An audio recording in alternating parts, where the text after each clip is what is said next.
चलिए जानते हैं झारखंड की 25 बड़ी खबरों को सिर्फ 10 मिनट में। पर अभी तक आपने इस चैनल को सब्सक्राइब नहीं किया है तो सब्सक्राइब कर दें।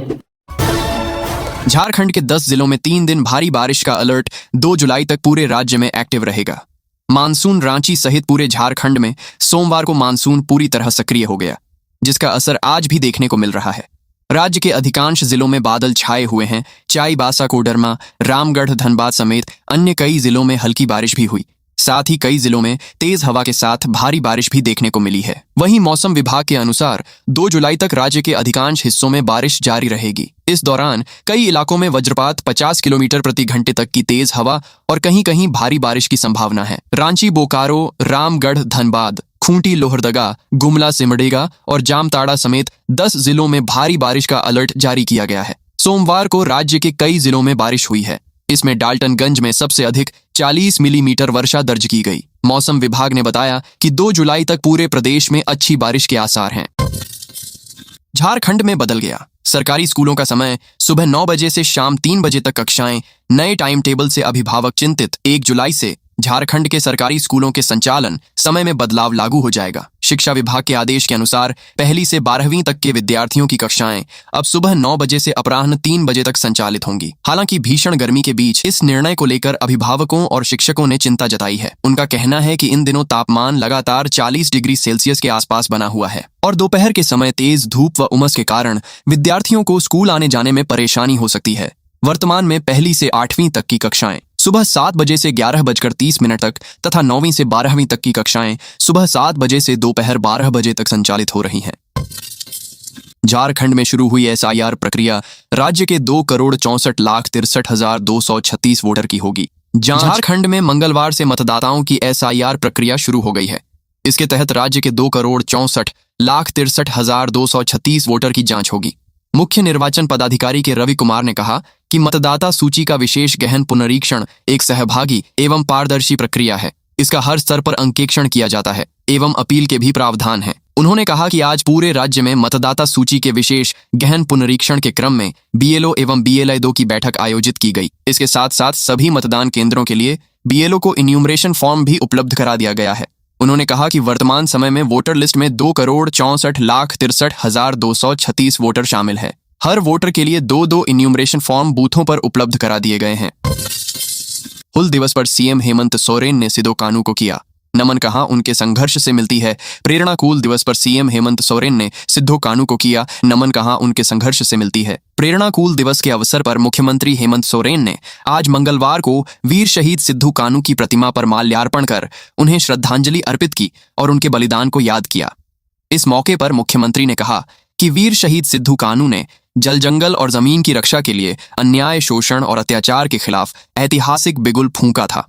उनका संघर्ष आज भी समाज को साहस, स्वाभिमान और अधिकारों की रक्षा के लिए प्रेरित करता है। मुख्यमंत्री ने कहा कि झारखंड के वीर सपूतों ने अलग अलग समय में अपने कर्तव्यों और राज्य के लिए खुद को समर्पित किया है।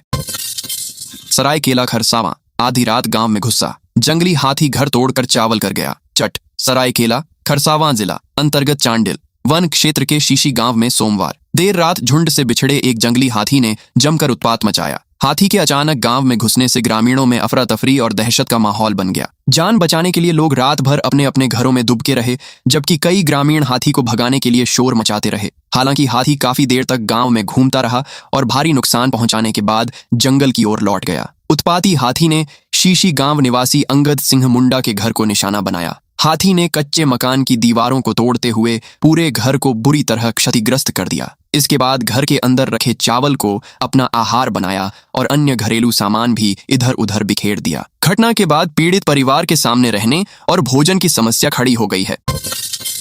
खूंटी के होटल में पुलिस की छापेमारी, 20 पेटी विदेशी शराब बरामद। खूंटी जिले में नशे के खिलाफ चलाए जा रहे अभियान के तहत खूंटी पुलिस को बड़ी कामयाबी मिली है। अड़की थाना क्षेत्र के चर्चित WW होटल में छापेमारी कर पुलिस ने भारी मात्रा में अवैध विदेशी शराब बरामद की है। कार्रवाई के दौरान होटल संचालक विजय उर्फ हबलू को गिरफ्तार कर लिया गया। पुलिस की इस कार्रवाई से अवैध शराब कारोबारियों में हड़कंप मच गया है। जानकारी के अनुसार SP आशप गर्ग को मिली गुप्त सूचना के आधार पर SDPO मंगल सिंह जामुदा के नेतृत्व में गठित टीम ने अड़की गांव स्थित होटल में छापेमारी की तलाशी के दौरान होटल से करीब 15 से 20 पेटी विदेशी शराब, लूज शराब और बड़ी संख्या में शराब की बोतलों के ढक्कन बरामद किए गए।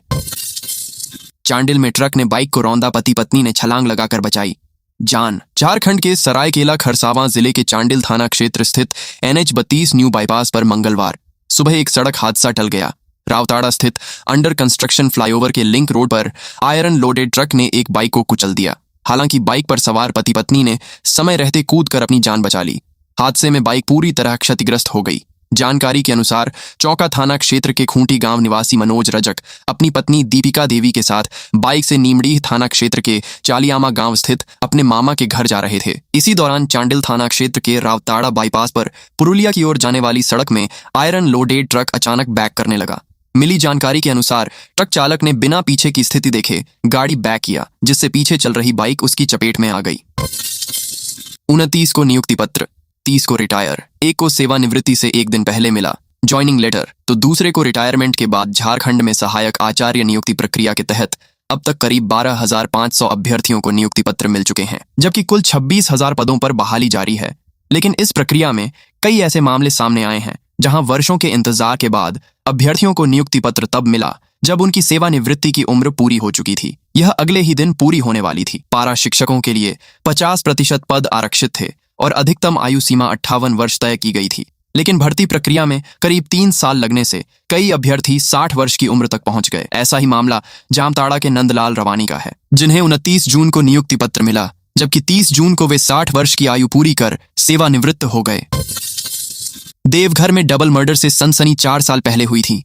पति की हत्या, अब पत्नी बेटे को कुल्हाड़ी से काटा। झारखंड के देवघर जिले के सोना रायढाड़ी थाना क्षेत्र में एक दिल दहला देने वाली घटना सामने आई है। यहाँ के हेटनवाड़ी गांव में सोमवार देर रात अज्ञात बदमाशों ने 38 वर्षीय रुबेदा बीवी और उनके 12 साल के बेटे छोटू की कुल्हाड़ी से गला रतकर हत्या कर दी। यह वारदात रात करीब 1 बजे से 2 बजे के बीच की बताई जा रही है। आज मंगलवार सुबह घटना की जानकारी मिलते ही देवघर के SP प्रवीण पुष्कर पुलिस और फोरेंसिक टीम के साथ मौके पर पहुंचे और जांच शुरू कर दी। इस दौरे हत्याकांड से पूरे इलाके में डर और ग्रामीणों में भारी गुस्सा है। इस घटना ने 4 साल पुरानी एक खौफनाक याद को ताजा कर दिया, क्योंकि 15 जुलाई 2022 को रुबेदा बीबी के पति रियाज अहमद की भी इसी तरह कुल्हाड़ी से काटकर हत्या की गई थी। परिवार का आरोप है कि पुलिस ने पुराने मामले के आरोपियों को अब तक गिरफ्तार नहीं किया था। सदर अस्पताल में पहली बार दूरबीन विधि से 1 किलो 45 ग्राम की तिल्ली का सफल ऑपरेशन। राजधानी रांची के सदर अस्पताल में पहली बार दूरबीन विधि से 1 किलो 45 ग्राम वजन की बढ़ी हुई तिल्ली का सफल ऑपरेशन किया गया। डॉक्टरों की टीम ने जटिल सर्जरी को सफलतापूर्वक पूरा किया। ऑपरेशन के बाद मरीज की हालत स्थिर है और वह तेजी से स्वस्थ हो रहा है। अस्पताल के अनुसार मरीज लंबे समय से तिल्ली के असामान्य रूप से बढ़ जाने की समस्या से परेशान था। सामान्य तौर पर तिल्ली का वजन 150 से 200 ग्राम के बीच होता है, लेकिन इस मरीज की तिल्ली का वजन बढ़कर करीब 150 किलो हो गया था। इसके कारण उसे पेट में दर्द, भारीपन और दूसरी स्वास्थ्य समस्याएं हो रही थीं। जांच के बाद डॉक्टरों ने दूरबीन विधि से ऑपरेशन करने का फैसला लिया। इस तकनीक में पेट पर बड़ा चीरा लगाने की जरूरत नहीं होती।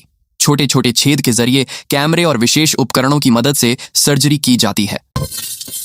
जंगल में मिला महिला का अधला शव, जांच में जुटी पुलिस। पलामू जिले के चयनपुर थाना क्षेत्र के करसो पंचायत अंतर्गत केलहार जंगल में आज मंगलवार को एक महिला का अर्धजला शव मिलने से इलाके में सनसनी फैल गई।